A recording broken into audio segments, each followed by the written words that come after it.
क्या डिलीवर किया इस बार डेयरडेविल ने, मतलब सच में मजा आ गया। तो सीन स्टार्ट होता है जहाँ विल्सन फिस्क वेनेसा के साइड में बैठा होता है और वो काफी ज्यादा टूट चुका होता है। मतलब ऐसा बहुत कम होता है कि हम विल्सन फिस्क को रोते हुए देखते हैं। इसी सीन में एक डॉक्टर की एंट्री होती है जो कि आते ही ज्ञान देने लगता है। डॉक्टर कहता है they that love beyond the world can not be separated by, I mean he also says death can not kill that never die. जिस मोमेंट इसने अपना मुंह खोला था ना, हम सबको पता था अब क्या होने वाला है। सॉरी सर, बट ये कहीं से भी कंसोल करना तो नहीं लग रहा है। Even in her final moment she was brightest of light. I mean उसने अभी अभी अपनी वाइफ को खोया है and he is trying to accept that fact, but आप उसको बार बार बोल के वो चीज रियलाइज करवा रहे हो कि वो अब कितना अकेला हो चुका है। ऐसे मोमेंट में तो कोई भी बंदा जिसकी लो टॉलरेंस है वो ट्रिगर हो जाता। भाई सामने विल्सन फिस्क है, अब इतना बोला तो बोला, सामने से उसको हाथ भी फैला रहा है हक देने के लिए। अब rest what happens we all know. अब सीन चेंज होता है और हम विल्सन फिस्क को एक चर्च में बैठा हुआ देखते हैं एंड दैट्स व्हाई इस एपिसोड का नाम है रेक्विएम। रेक्विएम का मतलब होता है चर्च सेरेमनी जो कि परफॉर्म किया जाता है after the person has died so their soul can rest in peace. अब जहाँ पे एक साइड विल्सन फिस्क वेनेसा को खोने का शोक मना रहा है एंड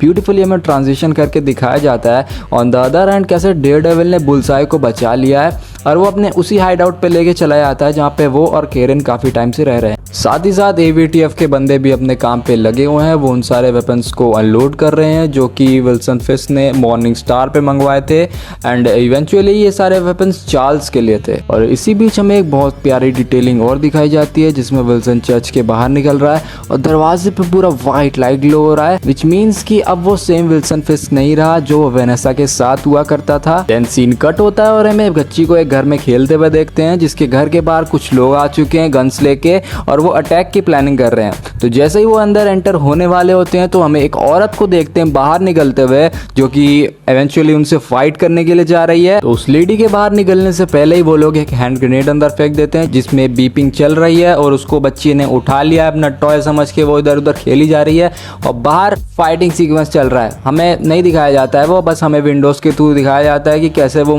उनका मुंह डाल दे रही है विंडोज में, कितना पीट रही है उनको और बच्ची यहाँ पे प्लेन की तरह उड़ा रही है उस हैंड ग्रेनेड को। बीपिंग उसमें जैसे ही फास्ट होने लगती है उतनी देर में वो बाहर एक्शन करके आ भी जाती है अंदर और उसके हाथ से ग्रेनेड लेके उसको डिफ्यूज करती है और कहती है कि तुम्हारे खेलने का कोई टॉय नहीं है। More fierce than before, more settled than before and much more charming than before. Jessica Jones सोल्डेड सजेस्ट करती है कि हमें बुलसाई को हॉस्पिटल में ले जाना चाहिए क्योंकि वहाँ पे उसकी अच्छी केयर हो पाएगी, बट डेयरडेविल उसको मना कर देता है क्योंकि अगर बुलसाई के वेयर अबाउट्स पब्लिक हो गए तो विल्सन फिस्क उसको जान से मार डालेगा। जिसमें केरन कहती है कि maybe he should die because eventually वही है जिसने फॉगी की जान ली थी। और इसी बीच एंजेला भी केरन का साथ देती है क्योंकि जो एक्सट्रीम चीजें बुलसाई ने की है उसकी वजह से ये सब लोग खतरे में पड़ सकते हैं। केरन मैट से बोलती है कि तुम्हें याद है ना वो क्लिंटन स्ट्रीट चर्च वाली रात जब उसने फादर लैंटम को मारा था और तुम्हें इतनी बुरी तरह से जख्मी किया था कि हमने ऑलमोस्ट तुम्हें खो ही दिया था और उस टाइम पे तुम विल्सन फिस्क को मारना चाहते थे और मैंने तुम्हें रोक लिया था। What if I was wrong? Basically, Karen is still haunted by the night she killed Wesley. She is concerned कि विल्सन फिस्क ने प्रूव कर दिया कि वो अब हेजिटेट नहीं करेगा, वो जान लेता चला जाएगा। यहाँ पे हमें रियलाइज होता है कि केरन का माइंडसेट अब बिल्कुल चेंज हो चुका है after what happened to Foggy. वो कहते हैं कि हमें अगर ये सब खत्म करना है तो हमें विल्सन फिस्क को खत्म करना होगा and this gives us a hint that she might and up teeming up with Frank castle AKA the Punisher for one more time. Same time पे केरन को जेसिका का टेक्स्ट आता है जो कि डेयरडेविल को मिलने के लिए बुला रही है 310th गार्नेट स्ट्रीट पे। केरन पूछती है कि अभी हम बुलसाई का क्या करना चाहिए, तो यहाँ पे डेयरडेविल कहता है कि वेंजेंस इजंट जस्टिस।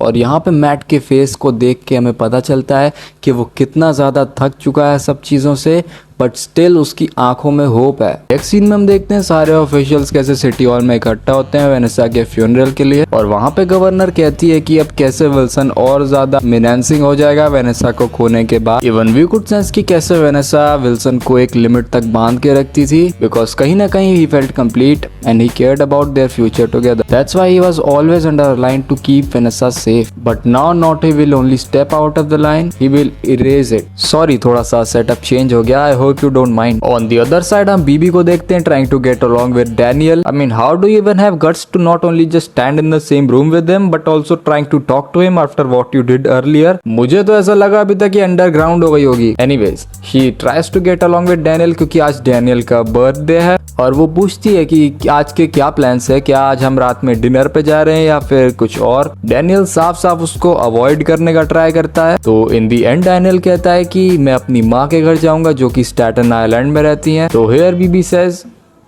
मैं भी जाऊंगी। तो इसी बीच में बक की एंट्री हो जाती है और वो डैनियल को कहीं साइड में ले जाता है कुछ बात करने के लिए। बक डैनियल को कहता है कि बीबी वो लीक है जिसने वेनेजुएला की क्रिटिकल सिचुएशन के बारे में प्रेस में इंफॉर्मेशन लीक किया था और ये बात सिर्फ उसे ही नहीं बल्कि विल्सन फिस्क को भी पता है। और बक डैनियल को ये भी बताता है कि मेरे पास एक ऐसा मेथड है जिससे 100% प्रूफ भी हो जाएगा कि बीबी ही वो लीक है। इस टेस्ट का नाम होता है बेरियम मील टेस्ट। तो बेसिकली इसमें होगा क्या, ये लोग बीबी को एक ऐसी इनसाइडर इंफॉर्मेशन देंगे जो कि और किसी को पता नहीं होगी और अगर ये बात प्रेस में लीक होती है तो दैट मीन्स कि बीबी ही वो लीक है, ये प्रूफ हो जाएगा। ऑन दी अदर हैंड हमें पता चलता है कि विल्सन फिस्क ने वो सारे चार्ल्स के वेपन्स सेफ हाउस से हटवा के किसी और लोकेशन पे रखवा दिए हैं जिसका पता चार्ल्स को लग चुका है और चार्ल्स कहता है विल्सन फिस्क को ये तुमने अच्छा नहीं किया। यहाँ पे जेसिका और डेयरडेविल मिल चुके हैं। जेसिका डेयरडेविल को बताती है कि उसके घर पे हमला जो हुआ था आज सुबह वो किसने करवाया था। वो सारे के सारे अटैकर्स यूएस गवर्नमेंट से एफिलिएटेड थे जो कि फिस्क के लिए काम कर रहे थे। और जेसिका ये भी बताती है कि किसी बंदे ने उसे कॉल करा था किसी एजेंसी से, he is interested in people like them, मतलब कि विजिलेंटीज। यहाँ पे बंदे की आइडेंटिटी तो हमें पता नहीं चलती है कि किसने कॉल करा था, लेकिन जेसिका ने उसके साथ काम करने से मना कर दिया। लेकिन वो कहती है कि not everyone I know did the same. और ये सीधा रेफरेंस हो सकता है ल्यूक केज की तरफ जो कि अब उस बंदे के साथ काम कर रहा है। और जहाँ पे खड़े होके वो लोग बात कर रहे होते हैं उसी के जस्ट सामने वही सारे वेपन्स ला के रखे जा रहे होते हैं जो कि विल्सन फिस्क ने चार्ल्स को बिना बताए हटवा लिए थे। अब यहाँ पे हमें देखने को मिलता है जेसिका और डेयरडेविल का बहुत ही बढ़िया एक्शन सीन। वो सारे के सारे एवीटीएफ ऑफिसर को पीट पीट के बुरा हाल कर देते हैं और पूरा का पूरा वेयरहाउस उड़ा देते हैं, ब्लास्ट कर देते हैं। अब नेक्स्ट सीन में हम हेदर को देखते हैं जो कि वेनेसा को काफी ज्यादा मिस कर रही है। तो वो उसके रूम में ही खड़ी है और वहां से कोई ज्वेलरी का पीस उठा के अपने पर्स में रख लेती है। आई मीन ऐसा कौन मिस करता है। वो अपने आप को शीशे में देखती है और हमें पता चलता है कि वो एकदम एज तक पुश हो चुकी है क्योंकि इवेंचुअली वही आगे जाके म्यूज बनने वाली है। जो भी उसके साथ अभी हो रहा है वो बहुत ही ज्यादा अजीब फील कर रही है और उसे म्यूज को जान से मारने का गिल्ट अभी तक सताता है। इसी बीच बक वहाँ पे आ जाता है और उससे पूछता है कि उस स्टूडेंट ने तुम्हारे साथ क्या किया था मुझे बताओ। तो वो बताती है कि उसने मेरे हाथ में काटा था और मेरा गला दबा के चोक किया था। तो बक कहता है शो मी। तो वो उसका गला दबा के चोक करने लगती है और सीन इतना इंटेंस हो जाता है कि मुझे लगा था, खैर छोड़ो, इसके बारे में बात नहीं करते। Here Daniel is working on that barium meal test और वो बीबी को बोलता है कि मैं एज अ फ्रेंड तुम्हें ये बात बता रहा हूँ और ये चीज पब्लिक में बिल्कुल नहीं जा सकती है। वो कहता है कि मुझे फिस्क ने पर्सनली ये चीज बताई कि वो अब इलेक्शन से थक चुका है और वो दोबारा री इलेक्शन के लिए नहीं खड़ा हो रहा है। He is just so tired. ये सुन के बीबी के कान खड़े हो जाते हैं और वो एकदम शॉक में चली जाती है। अब यहाँ ये सब चल ही रहा है कि उधर बेन पॉइंटडेक्स्टर केरन को प्रोवोक करने का कोशिश कर रहा है। कि मेरी फ्रीडम के लिए वेनेसा ने मुझे फॉगी को मारने के लिए कहा और अब तुम चाहो तो फॉगी के लिए मुझे मार सकती हो because Ben is kind of done with the whole situation. वो पहले भी मरना चाहता था जब उसे डेयरडेविल बचा के ले आया। केरन उसके सर पे एक बंदूक रख के ट्रिगर दबाने वाली होती है कि उतने देर में वहाँ डेयरडेविल आ जाता है और उसके हाथ से बंदूक गिरा देता है। Karen has completely lost her shit. वो मैट को बोलती है कि तुम इन लोगों को जिंदा छोड़ देते हो, इसी वजह से हमारे लोग मारे जा रहे हैं। शी इज सो पिस्ड कि वो कहती है इसे मैं मार दूंगी। All you have to do is just walk out of that room. Here we can see Karen completely slipping away from Daredevil mentality to Punisher mentality. Karen को vengeance चाहिए। Now Daniel और बीबी स्टेटन आइलैंड पहुंच चुके हैं and Bibi almost वो information leak करने ही वाली होती है। तभी उसको ये चीज रियलाइज होती है कि अगर उसने ये चीज लीक कर दी तो इसमें डेनियल के लाइफ को खतरा हो जाएगा क्योंकि वो ही एक ऐसा इंसान है जिसको फिस्क ने खुद ये चीज बताई थी और अगर ये बात लीक होती है तो सारा शक ऑब्वियसली डेनियल के ऊपर ही जाएगा। बट यहाँ पे कुछ और ही अनएक्सपेक्टेड हो चुका है। डेनियल को बीबी के पॉकेट में से वो मेमोरी कार्ड मिल चुका है जिसमें नेक्स्ट एपिसोड की क्लिप्स है सिटी विदाउट फेयर ब्रॉडकास्ट की जो की पैरोडी बनाती है विल्सन फिस्क की बीबी। तो इस मेमोरी कार्ड को लेके बीबी को डेनियल कन्फ्रंट करता है और बताता है उसे कि बक तुम्हें जिंदा नहीं छोड़ेगा। अब ऑन द फाइनल सीन हम देख सकते हैं कि कैसे पूरे के पूरे सिटी हॉल के सामने बहुत सारे प्रोटेस्टर्स जमा है जो कि डेयरडेविल का साथ दे रहे हैं। उनका स्लोगन है रेबेल रेजिस्ट रेबेल। फिस्क ऑलरेडी बहुत ज्यादा पिस्ड ऑफ है ये सबको लेके। इसी बीच में एंजेला और केरन प्रोटेस्टर्स के बीच में आ जाते हैं और जो भी सेफर स्ट्रीट एक्ट्स के विक्टिम की जो स्टेटमेंट उन्होंने रिकॉर्ड किया था उसको सिटी हॉल्स के वॉल पे प्रोजेक्ट कर देते हैं ताकि सारे के सारे प्रोटेस्टर्स उसको देख सके ओपन में, जिसमें फिस्क ने उन सारे के सारे विक्टिम्स को रेड हुक पोर्ट में एक सेल के अंदर कैद करके रखा था और उन्हें वहां वो टॉर्चर करता था, जिन्हें वहां से डेयरडेविल भगा के ले गया था। सो नाउ एक बार फिर से डेयरडेविल उन सारे रेबेलियंस की होप बन चुका है। अब ये सब देख के फिस्क बहुत ही ज्यादा वल्नरेबल सिचुएशन में है, जिसको देख के गवर्नर ने फिस्क को सपोर्ट करने के लिए कॉल कर दिया है। बट ये गवर्नर अब मिल चुकी है चार्ल्स से, जो कि बहुत ज्यादा गुस्से में है क्योंकि उसके सारे वेपन्स फिस्क ने हथियार लिए हैं। ये सबसे परेशान होके जाके विल्सन अपने बेसमेंट में बैठ जाता है उसी व्हाइट पेंटिंग के सामने, और तभी वहां पे डेयरडेविल आ जाता है अपने कंडोलेंसेस पे करने के लिए वेनेसा की डेथ पे। डेयरडेविल कहता है it's not about the New York anymore is it, हम दोनों के लोग मारे जा रहे हैं इस जंग में,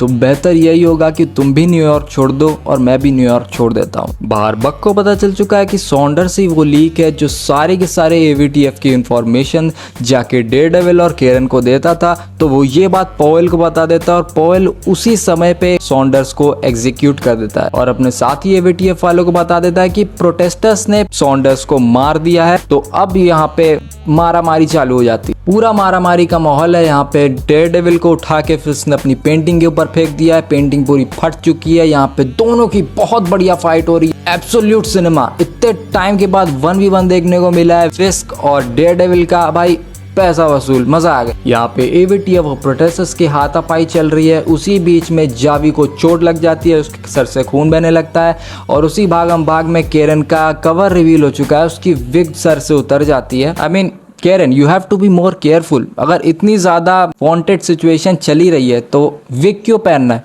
बाल कटवा लो, उसको ब्लैक करवा लो ना। अपने ब्लॉन्ड हेयर लेके तुम घूम रही हो, को भी पहचान लेगा। तो ये केरन के गोल्डन बाग लेके पॉवेल ने उसको पहचान लिया है और वो केरन को अरेस्ट कर लेता है ऑन द स्पॉट। डेयरडेविल के पास एक और चांस होता है फिस्क को जान से मारने का। Fisk even tries to provoke him but Daredevil वहां नहीं मारता है फिस्क को एंड ही वॉक्स अवे। तो इस एपिसोड में फिस्क काफी ज्यादा वल्नरेबल सिचुएशन में आ चुका है, हर कोई उसके खिलाफ हो गया है, इवन द पब्लिक उसके खिलाफ हो गई है। प्रोटेस्टर्स के सामने रेड हुक वाला सच आ चुका है कि सेफर स्ट्रीट एक्ट में उसने पब्लिक के साथ क्या किया था। तो अब देखने में मजा आएगा कि भाई अगले एपिसोड में फिस्क कैसे इस सिचुएशन से बाहर आता है। एक हफ्ता है, कैसे वेट होगा नेक्स्ट एपिसोड के लिए। I can't even wait anymore भाई। अब डेयरडेविल भी वल्नरेबल सिचुएशन में है क्योंकि केरन को अरेस्ट कर लिया है। मजा आएगा भाई, देखने में मजा आएगा।